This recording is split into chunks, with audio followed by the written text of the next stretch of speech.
Political news, sports news, crime news या हो कोई भी न्यूज, अब आपके शहर की हर छोटी बड़ी खबरों के लिए किशनगढ़ का उभरता हुआ डिजिटल मीडिया दबंग 24 न्यूज। हर खबर पर रहेगी हमारी नजर। हम बनेंगे आपकी आवाज और पहुंचाएंगे आप तक हर सच, हर वो खबर जो है जनता से जुड़ी। हिंदी में किशनगढ़ का सर्वश्रेष्ठ न्यूज चैनल दबंग 24 न्यूज। किशनगढ़ क्षेत्र से जुड़ी हर खबर की अपडेट पाने के लिए चैनल को लाइक, सब्सक्राइब व शेयर करें और विज्ञापन के लिए संपर्क करें। Mobile number 09571 900912। मदनगंज किशनगढ़ फरासिया स्थित 186 नंबर खसरा 91 बीघा भूमि का मामला। उद्योगपति पूर्व उपसभापति प्रदीप चौधरी ने उक्त जमीन पर कानूनी हक बताते हुए प्रेस वार्ता का किया। आयोजन उद्योगपति प्रदीप चौधरी ने प्रेस वार्ता के दौरान कहा, फर्जी भू माफिया का षड्यंत्र विफल किशनगढ़ की कृषि भूमि के असली मालिकों को मिला। न्याय चौधरी ने कहा, फरासिया स्थित 91 बीघा भूमि के लंबे समय से चल रहे विवाद में उच्च न्यायालय ने सभी वाद किए। खारिज प्रेस वार्ता में दस्तावेज दिखाते हुए कहा, न्यायपालिका ने कथित भूमाफियाओं और षड्यंत्रकारियों के दावों को कर दिया। खारिज प्रदीप चौधरी ने सोशल मीडिया पर चल रही खबरों को बताया मिथ्या।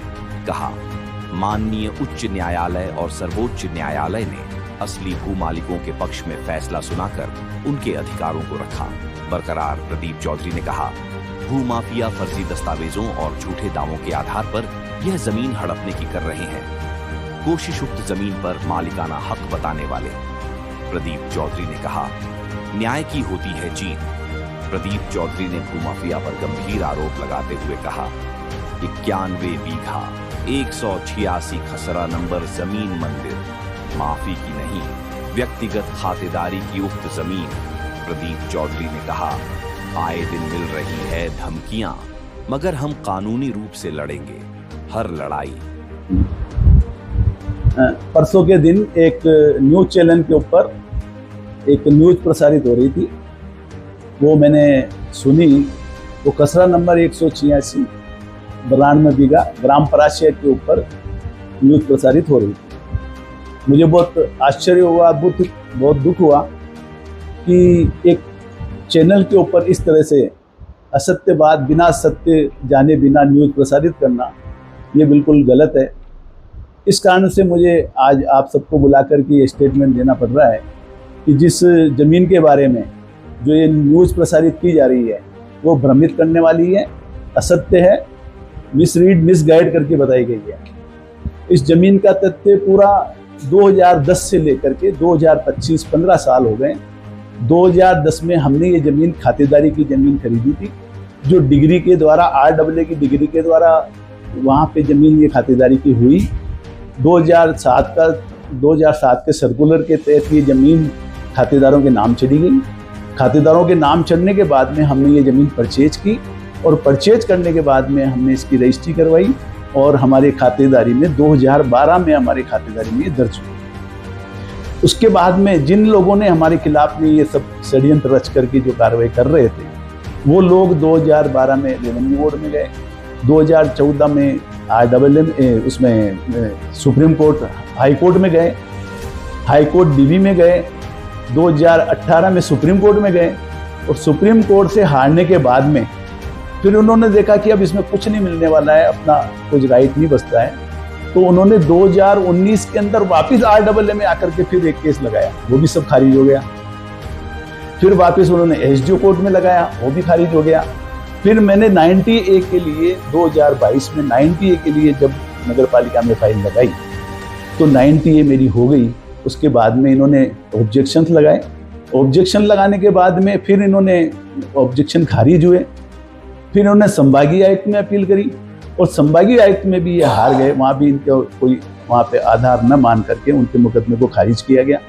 फिर उसके बाद में इन्होंने कलेक्टर के यहाँ लगाई, कलेक्टर ने मुकदमा खारिज किया। फिर इन्होंने जब देखा कि इसमें अब कोई बस नहीं चल रहा है तो मंदिर की ज़मीन बता करके कुछ आराधकों को उसमें पार्टी बनाया और पार्टी बना करके ADJ सिविल कोर्ट के अंदर मेरी रजिस्ट्री कैंसिल कराने के लिए उन्होंने दावा पेश किया। स्टार्टिंग में 7/11 में वो दावा 7/11 मेरी मंजूर हुई, उनका दावा खारिज हुआ। फिर उसको लेकर के फिर ये लोग हाई कोर्ट में उसकी अपील करी। हाई कोर्ट में जाकर के फिर ये मुकदमा खारिज हुआ, फिर उन्होंने अपील सुप्रीम कोर्ट में जाकर के फिर दोबारा अपील करी 2024 के अंदर, और वो 2024 में सुप्रीम कोर्ट ने फिर वो मुकदमा उनका खारिज किया। यहाँ तक भी फिर भी नहीं रुके वो, तो फिर अब उन्होंने देखा कि अभी ऐसे बस नहीं चलेगा, तो उन्होंने मीडिया वालों को पकड़ा, और मीडिया वालों को पकड़ करके कि पूरा तथ्य बताया नहीं, और उन्होंने इस न्यूज़ को प्रसारित करवाया। इस कारण से मेरे को ये सारी बातें तथ्य बताई गई है। इस जमीन के बारे में करीबन 17 कोर्टों के फैसले हमारे फेवर के अंदर है, एक भी फैसला उनके पक्ष में कभी नहीं आया। 17 के 17 फैसले हमारे फेवर में। फिर मुझे कल जब एक जिम्मेदार एमएलए, हमारे भूतपूर्व एमएलए साहब सुरेश जी टाक साहब का जब मैंने वीडियो सुना इसी जमीन के बारे में, तो मुझे बहुत दुख हुआ कि यार 2018 से 2023 तक जो एमएलए हमारे रहे हैं, जिनके 2022 के अंदर तेजराम जी मीणा जब ईओ थे, धर्मपाल चौधरी ईओ था, जोधाराम बिश्नोई ईओ, जो उन्होंने खुद ने लगाया रखा था, उन्होंने खुद ने इसकी 90 की है, और उन सारे तथ्यों को उनको मालूम है। फिर अचानक पता नहीं क्यों कैसे किस भूमाफिया के उसमें षड्यंत्र में आकर के इसके कहने पर उन्होंने ये इतनी बड़ी बात जो मीडिया के ऊपर जो बोली है, जो चैनल के ऊपर बोली है अपने, ये मुझे कुछ अच्छी लगी नहीं कि भाई ये बात ऐसे कैसे हो सकती है, जबकि सारे तथ्य उनको मालूम है। इतने जिम्मेदार व्यक्ति को इस तरह से तथ्य मालूम होने के बाद में बोलना, ये एक अच्छी बात नहीं है। किसी के जमीन के बारे में या तो मालूम नहीं हो जब बोल सकता है व्यक्ति, लेकिन जिसको मालूम हो फिर उसके बाद में मिसरीड करे और मिसगाइड करे पब्लिक को, ये बात ठीक नहीं है। इस जमीन के जहां तक सवाल है, आज तक और अभी वर्तमान में भी सीता वर्मा जो नगर पालिका की भी वर्तमान में ईओ है, हमने उनके पास में बाकी की बची जमीन की जो 90 के लिए लगाई, तो उन्होंने इस तथ्य को पूरा कि भाई इसके तथ्य क्या है, तो उन्होंने डीएलबी को, स्वायत्त शासन विभाग को लिख करके दिया कि साहब इस तरह की लैंड है और इस तरह की लैंड की क्या हम कन्वर्शन कर सकते हैं क्या। डीएलबी स्वायत्त शासन विभाग ने पूरी फाइल को उसने फुटअप किया, फाइल मंगवाई गई, हमारी पूरी फाइल की जांच की गई, सारे फैसले देखे गए, लीगल के अंदर फाइल गई, लीगल के अंदर फाइल देखी गई, और लीगल में फाइल देख करके उसको ओके किया गया कि हाँ बिल्कुल ओके है, ये जमीन मंदिर की नहीं है, ये जमीन किसी की पर्सनल खातेदारी की जमीन है, इसको 90 किया जा सकता है। उन्होंने वहां से ये पत्र वहां पे नगर पालिका को जारी किया। उस पत्र जारी होने के बाद में सीता वर्मा जी जो अभी वर्तमान में ईओ है, उन्होंने हमारी पूरी जमीन की 90 की लेआउट प्लान पास किया। अब जब ये देख रहे हैं कि अब कुछ नहीं चल रहा है इसके अंदर, कैसे भी हमको इस जमीन को हड़पना है, कुछ ऐसे भूमाफिया लोग इसमें लगे हुए हैं जो इस जमीन को हड़पना चाहते हैं, तो कैसे ये हैरान परेशान होकर के हमारे पास आवें, हमारे से सेटलमेंट करें, हमको कुछ देवें, ये उस कारण से इस जमीन को बदनाम किया जा रहा है। इस जमीन को हड़पने की साजिश चल रही है। इस जमीन के चक्कर में कई गुंडों से मेरे को धमकियां दी रही गई है, कई बड़ी बड़ी गैंगों से मेरे पास धमकियां आई है, और सब प्रशासन को मालूम भी है। ये मीडिया में प्रसारित करके सिर्फ इसी बात के लिए प्रसारित किया जाता है कि कैसे ही सरकारी जो अधिकारी हैं वो इस मीडिया के माध्यम से ही दबाव में आ सकते हैं और इस काम को रोक सकते हैं। ये इन सब पट्टों को रोकने के लिए ये मीडिया का आज इन्होंने सहारा लिया है। कोर्ट से इनसे रुका नहीं, तो इन्होंने मीडिया को लिया और मीडिया को पकड़ करके झूठी प्रसारित करके और ये इसको रोकना चाहते हैं काम को। तो अब आप लोगों के सामने मैंने सारी सच्चाई बता दी है।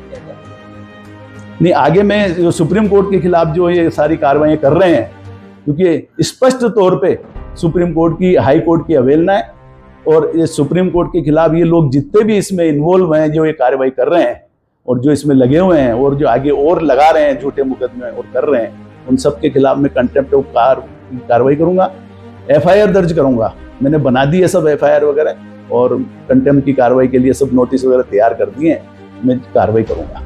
अभी आपने बताया कि धमकियां दी जा रही है, तो हाल ही में कुछ धमकियां मिली है? हाँ, अभी मेरे को 3 महीने पहले धमकी मिली है, और धमकियां मिलती ही रहती है।